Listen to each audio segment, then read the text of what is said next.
chicken is meat. Sorry. It is what it is. That's liturgical law, Chief. Yeah. Bring up Chief Steve Ignacio. Chief, because we were talking this morning and these guys in here are like, no, chicken's not meat. What? No, that's not meat. Because they thought it was anything on four legs, but Father Paul clarified, if it walks on legs and it walks on land, it's meat. So there you go. Got to put out the circular with the department chief just to make sure everyone's in compliance for Lent. I always thought it wasn't meat. Hey, me too. See? Yeah, we're not alone. Well, there you go. Enlightening people. Hey, miss a link, miss a lot. 7:31, Chief of Police Steve Ignacio joining us this morning. Thank you for joining us, Chief. Hey, Chris, thanks for having me on today. I appreciate it. I know there's, first of all, we just got to ask about the shooting in Agat. I know that there hasn't really been any more details released since last night, but is there anything additional you can tell us about the shooting that occurred yesterday?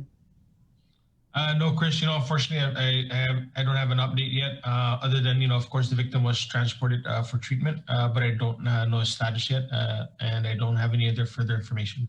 So it's obviously remains under investigation, right? Absolutely. Okay. And then, Chief, so we actually wanted to bring you on about this release that came out of Senator Pito Terlahi's office, your oversight chair. And it basically was calling on you to investigate a lot of these allegations that are coming out of the federal court relative to what the feds say is corruption in local law enforcement from, I think, at least one officer was mentioned with GPD and the former mayor's trial. And then I know they were talking about getting warrants wiped at the court, just a bunch of different allegations. And so the oversight chair had come out with this release calling on you to conduct an investigation. So I guess we'll just start with your reaction to that release and how's the way forward for you and the department? Yeah, Chris. So yes, Senator Pito Terlahi did send me that letter, and I'd like to thank him for sending me that letter so that we can maybe start the conversation on this matter. One of the things that he did mention or ask was maybe an internal affairs investigation on allegations against law enforcement. So any allegations, of course, against police officers will be dealt with by the Guam Police Department Internal Affairs Section. However, when it comes to internal affairs investigations and allegations of law enforcement outside of the Guam Police with respect to possibly the judiciary, I have no jurisdiction or control, administrative control over the judiciary. So if there's any internal affairs investigation that needs to be done, I am sure that it'll be conducted by the Judiciary of Guam. Yeah. And so, yeah. Go ahead.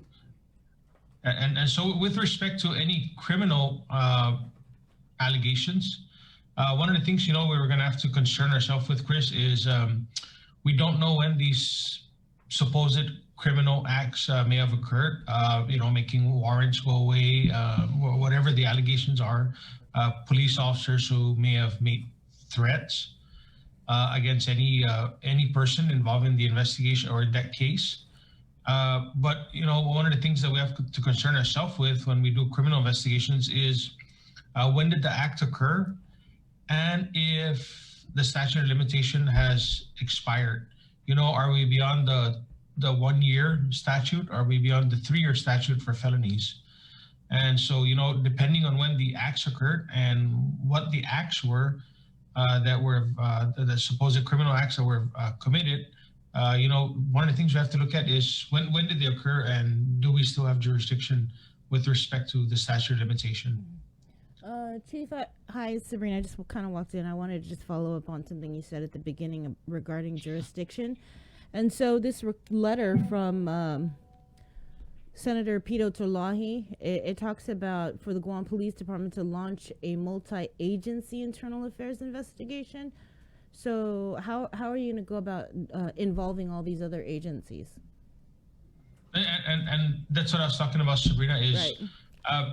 depending on which agency is involved. But as we follow what's been played out by witness testimony in the district court, I think that there's the initial allegation during the Mayor Blas trial of a police officer, and then in this ongoing Mayo trial, I think Mark Mayo trial, there's allegations regarding personnel at the judiciary of Guam, the courts. And so when we talk about a multi-agency internal affairs investigation, and that's what I mean, I don't have jurisdiction over the courts of Guam. And so if there's gonna be any internal affairs investigation, I'm sure it'll have to be conducted by the judiciary of Guam. So I don't know where they're at with that. I don't know if they started one. I don't know if they even started one before. It's a lot of unknowns that I'm not aware of. But if they reach out, of course we'll help. But I think that they're a separate branch of government, and I'm sure that they can deal with this matter on their own. Again, if they need help, we're here to help. So did you write a response to Senator Terlahi, letting him know that well, I'm not going to be looking into the judiciary because I don't have any jurisdiction, so you need to deal with that? No, there's other things in the letter, like Chris talked about, the criminal acts that may have been committed by others. So it's not a blanket response just with respect to the internal affairs. I think that would be my position. Unfortunately, I've been being interviewed by the media, and I haven't had the time to sit down and craft a response to the good senator, or even haven't had the time to sit down and give him a call and says, hey, look, this is I think the position of the Guam Police Department with respect to what's going on down there. Yeah. Right, so during the Mayo trial, though, they also talked about the FBI agent who was interviewing Mr. Mayo was saying, do you know any customs officers? Do you know about drugs at the port? Are you planning on folding that into this multi-agency internal affairs investigation? Bree, again, I don't have all the information. I don't have any direct information from the FBI. And so, when we say customs officers, right? I mean, internal affairs investigations start when you have a name of an officer and not just a Guam police officer, unless you have a way to figure out who that Guam police officer is, by name. But when you have a blanket allegation that customs officers are doing it, Guam Police Department officers are doing it, port police officers are doing it, or port employees are doing it, that's just a blanket allegation. And so really, who are you focusing on? Who is the employee? And of course, there's two parts to it. There's the criminal acts that they're committing, if they are committing any. And then there's the administrative investigations, the internal affairs investigations. And some of them run parallel, some of them run independent of each other. Okay. And so, it's just a matter of, we have allegations, but do we have names? Do we have other information that may assist in any type of investigation, criminal or administrative?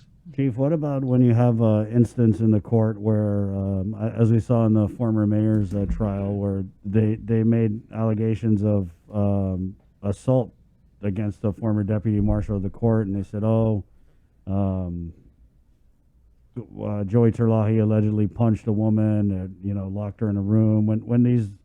When you get a name and you get a crime like that allegedly put out in the court, so you're saying that we got these blanket statements that aren't specific, that don't name any individual officers. What about instances like that where you have a crime allegedly revealed and you do get a name? Chris, thanks for asking that question. So, I did have a conversation with the Attorney General, and we are deciding on what actions we can take regarding that specific allegation. And so, it's something that we are in discussion with the Attorney General's office. Again, because, we are the Guam Police Department, but, also we got to remember that the Attorney General is the Chief Law Enforcement Officer also for Guam. And so we work in tandem with his office, to make sure that we're not crossing each other and stepping on each other's toes as we move forward with any investigations. So you're saying that that is in fact being looked into, because that was over a year ago when the former mayor was indicted, and his Joey Terlahi's name was mentioned again, by the FBI agent in federal court, and allegations again were made about police officers. But because no names were made over a year ago, are you saying that, well, we didn't do an investigation? Well, so yeah, if you go back again over a year ago, there was that allegation of a police officer, right? Mm-hmm. But no name was ever mentioned. I don't have a name to work on. I don't know who the name of the officer is, and that's where I'm at with that. Again, with respect to the allegation against Joey Terlai, we do have a name, and so not to say that we're not doing anything about it. But you would think that the allegation, if it's made in federal court and an FBI is questioning somebody, that it would be serious enough for GPD to be like, let me pick up the phone, call the FBI, and say, hey, what are you guys talking about? Let me know, because I need to make sure, everything is on the up and up in GPD, and we don't have dirty cops out here beating up women or dealing drugs or whatever. I would just think Yes. that if you hear something, then, what is that thing you guys say? If you see something, Say say something. something. Yeah, but we, what if I didn't pick up the phone? What if I didn't make the call? What if I did find out, right? Mm-hmm. And what if I can't tell you about it, right? So So then there's some things, right, that you there's can't some things say. to talk about. Mhm. Some things we hold close to the chest. Some things we can't say. Some things we don't make comments on, right? Because we also, as we move along in any direction, protecting the integrity of the investigation is key. And so, No, well, thanks for clarifying that, because the response that I got was kind of like, well, we didn't get a name, so we're not going to, Right. we're not pursuing it. So that's good that Yeah, you're saying that. Yeah, Brian, and you're right. Of course, I'm the chief of police, and you're right. I can't just sit down and say, well, they didn't give me a name, I can't do anything. And I think it is safe to say that I'm a little bit ahead of that, knowing that I have a duty to at least reach out and find out. And so, of course, I took steps, but unfortunately, sometimes we can't talk about the steps that we take. Well, that's good, Chief, because I think the public, when they see these allegations come out in the court and they feel like nothing ever happened, then there's this sense that Nothing's happening. nothing's happening, and Yeah. people can just get away with stuff, and so that's comforting, I would say, to find out that there is traction on those issues. Yes, absolutely, Chris and Sabrina. If there's any allegations that I hear of or know of or become aware of as the chief of police, not only do I have a duty to make sure that I look into it, but I think I have an obligation to the people to make sure that I look into any allegations of misconduct by my officers, specifically, and more importantly, regarding the Guam Police Department.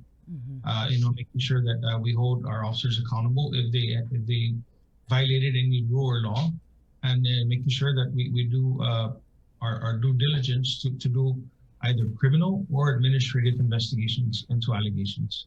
Well, And so, definitely, this is not something we swept under the rug and just kind of forgot because it's over a year ago, and hopefully people don't remember. Absolutely not. This has always been on my radar. I haven't forgotten about this, and it's definitely something that I've been engaged with all along. Well, thank you for that, Chief. I did want to ask for a follow-up then on, speaking of investigations, the other one that is underway, because in Civil Service Commission documents, there was the name of a police officer that was mentioned in the whole controversy going on at the airport regarding online gambling on duty by an airport police officer. And he was basically turned on to this whole online gambling, according to the documents from the CSC, from a police officer, Jesse St. Nicholas. So can you confirm that you are conducting an investigation into this particular officer, or into online gambling with police officers? Bree, well, just like you, what we've done is we've sent a FOIA to the Civil Service Commission so that we can receive those documents that you also, I believe, you received, so that we can look into it and see what the allegations are. against Officer Siniclas and determine, of course, if we can move forward with an internal affairs investigation. And again, I don't know, I haven't seen the documents. My internal affairs investigators have been tasked to go look at these documents and get a copy. So I don't know if there's any other names of any other officers. And of course, again, I assure you, when names of officers do come to light, when names of officers are mentioned, again, we have a duty to investigate, but more importantly, we will investigate because again, we want to make sure that our officers are not committing any violation of rule or law, and that's important, to maintain the integrity of the Guam Police Department in our community. That being said, Chief, has the officer named in these Civil Service Commission documents been placed on administrative leave or any type of action pending the completion of the investigation? No, I have not taken any action against Officer Siniclas. Okay. Did you have anything else about that? Oh, do you think it's more widespread though, Chief? You think there's more than just one officer? Because if you look at I sent you the docs, by the way.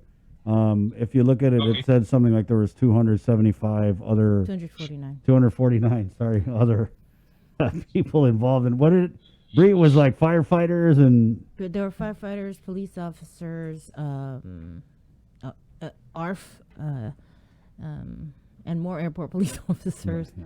It was quite a few. It was 249. So Right, yeah. they didn't have any names for the 249. The only two names that were really dropped in the Civil Service Commission documents on the adverse actions was that the one police officer, and Right. then Yeah, again, like I said, I don't know who the 249 people are. Well, minus the 249 minus the 2, so the 247, right? We don't know who the 247 people are, whether they're policemen, firemen, ARF, airport police. We don't know who their names are.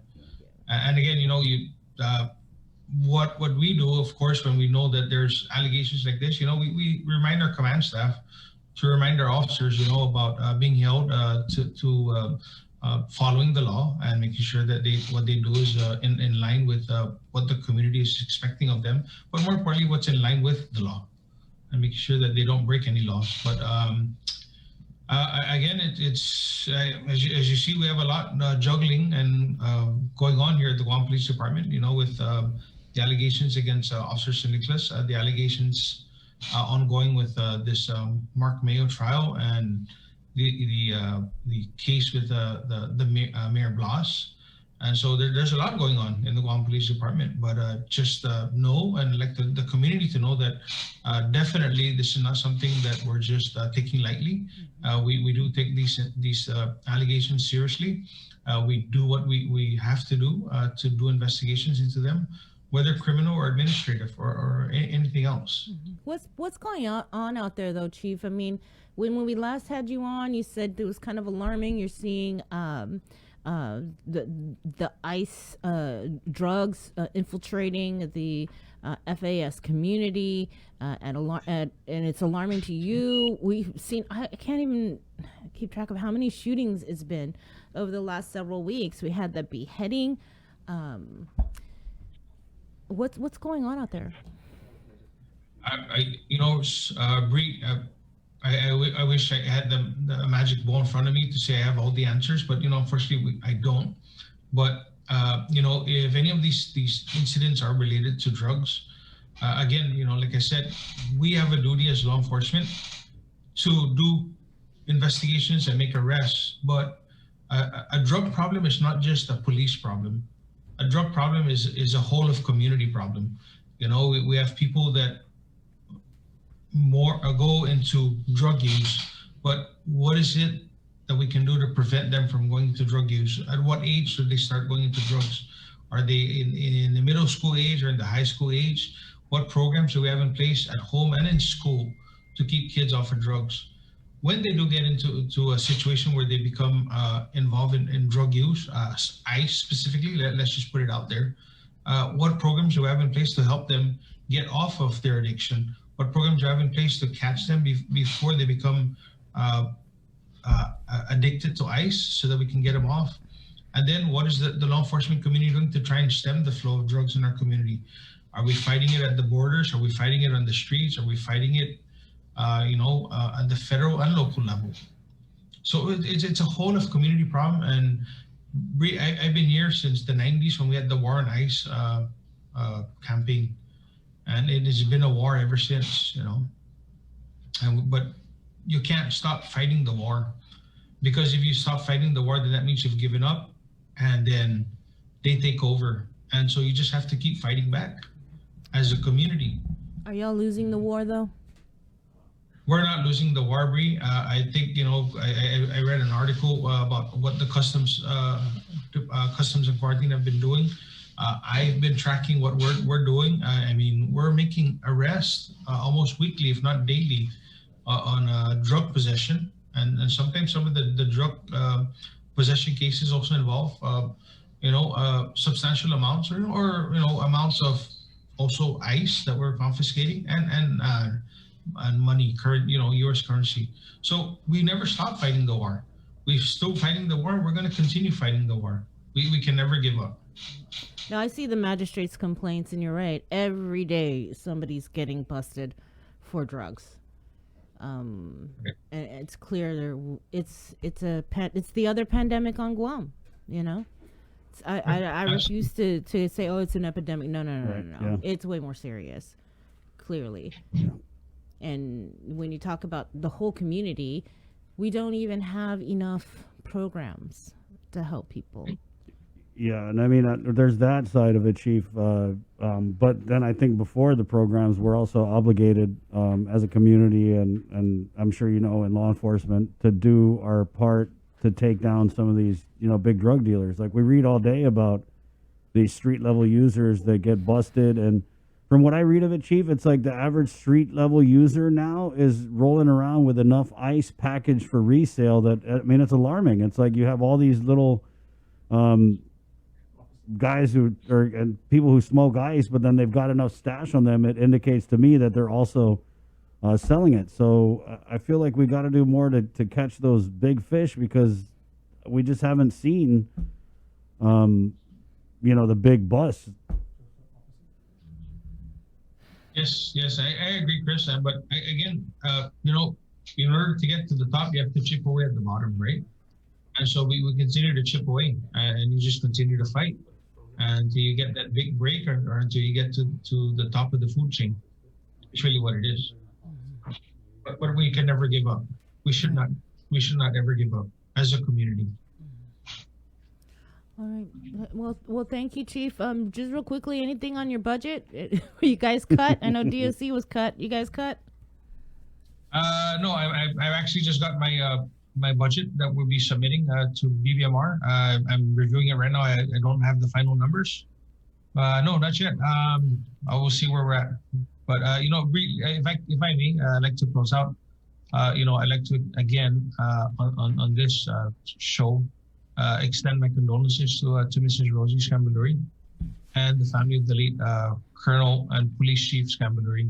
Again, as I mentioned, I was in the Guam Police Department when he became police chief, and he was a great police chief, but even a greater leader for our department. And I have a lot of very fond memories of Colonel Scamby. That's what I refer to him as. He was the person that got me involved in teaching at the Guam Community College when he was running the Protect Academy, the first CJ or Ballet Academy, whatever, I forget what it was called. And it was he was the one that introduced me to teaching to students who are interested in policing and the criminal justice field. So, my thanks go out to him, and my condolences go out to him and his family. I talk about the fact that we have a police memorial, or that memorial that we go to every year to honor the fallen officers. And if you ever take the time to go down to the memorial and look down, there's a plaque that explains who are the key people that were involved. And he and his wife were definitely key people who were instrumental in getting the police memorial monument erected, so that we have a place to honor our fallen officers. So, my condolences to the family. Thank you for that, Chief. Thanks.